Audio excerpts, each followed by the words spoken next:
بسم الله الرحمن الرحيم. قاعدة حق القرآن مفصل. فقاعدة حق القرآن مفصل کی 56 نمبر صفحه راوړوي. تختی نمبر 5 تنوین. 5 نمبر سبق د تنوین شروع شوی دی. تاسو پرون ویلیو چې تنوین دو زبر دو زیر دو پیش ته ویل کیږي. دو زبر دو زیر دو پیش ته تنوین ویل کیږي. چې کله په یو حرف باندې دو زبر راشي دې سره به الف لیکل کیږي علاوه د دال او د ذال نه. دال او ذال په دې دو حروف باندې دو زبر راشي نو دې سره به یا لیکل کیږي. دې سره به څه لیکل کیږي؟ یا لیکل کیږي. باقي چې څومره حروف دي هغه باندې دو زبر راشي د غونډې ته نه علاوه هغه سره به الف لیکل کیږي. ځان سره به تاسو یو قاعده یاد کړئ چې کوم یو حرف په قرآن مجید کې په روانه باندې نه ویل کېږي دغه حرف به په قاعده کې په جوړ سره هم نه ویل کېږي. نو دلته د تنوین په سبق کې شروع د میم نه شوې ده. میم باندې دو زبر راغلي دي او د میم سره الف هم لیکل شوی دی. قرآن مجید کې الله تعالی فرمایي کراما کاتبین.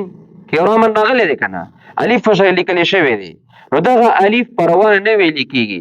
نو څرنګه چې دغه الف په قرآن مجید کې په روانه ویل کېږي همدغه رنګ به په قاعده کې په جوړ کې هم نه ویل کېږي. همدغه رنګ دال سره یا راغلی ده.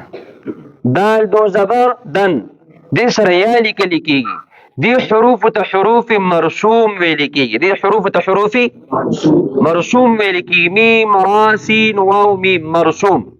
دا حروف لیکل کېږي خو ویل کېږي نه. دا حروف لیکل کېږي خو ویل کېږي نه. لکه قرآن مجید کې الله فرمایي ذلک الکتاب لا ریب فیه هدى للمتقین. هدى للمتقین کې دال باندې دو زبر راغلي دي.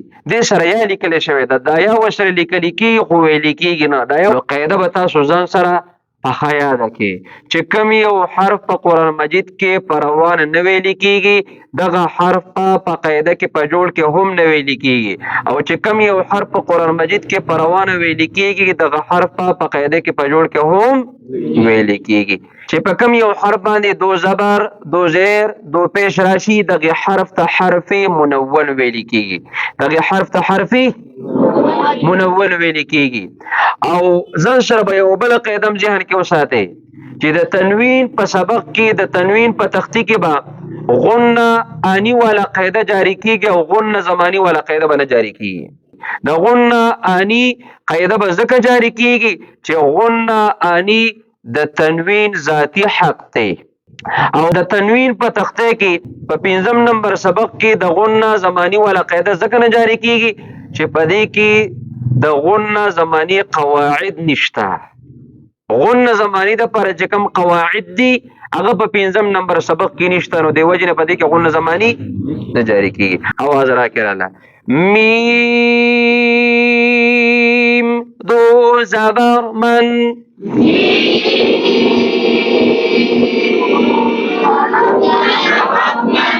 میم الف دو زبر من دې طریقې سره باندې ویل کېږي.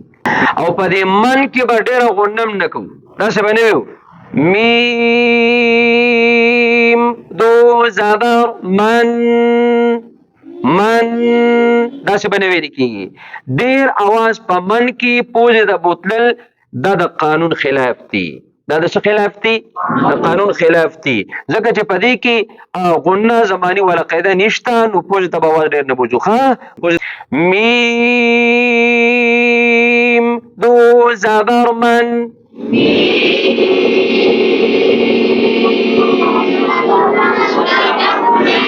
میم دو زیر مین.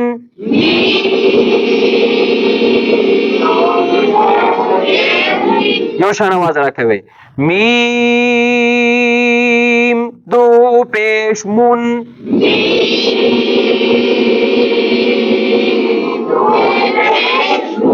من مین مون. بادو زبر بن. بادو زیر بین. با بادو پیش بون بن بین بون واو دو زبر ون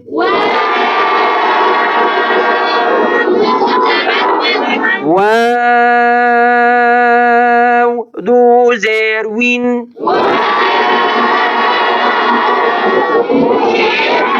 واو دو پیش وون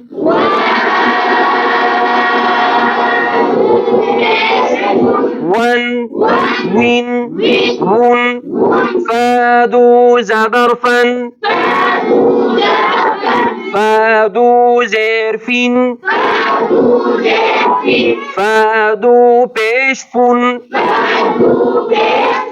فن فین فون فادو زبر فن فادو زیر فین فادو پیش فون فن فین فون ذال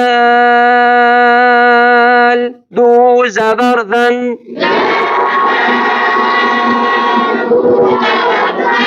ذال دو زیر ذین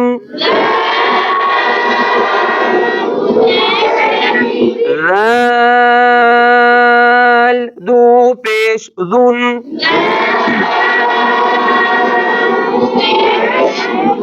ذن ذین ذن دلته په ذال باندې دو زبر راغلي دي د ذال سره یام لیکل شوی ده په جوړ کې به د یا نوم نه اغشتل کېږي ځکه چې دا یا پروان نه ویل کېږي نو همدغه رنګې په جوړ کې به هم نه ویل کېږي ضادو زبر ظن ضادو زیر ظن ضادو پیش ظن ظن ظن ظن سبحان ربك رب العزة عما يصفون وسلام على المرسلين والحمد لله رب العالمين.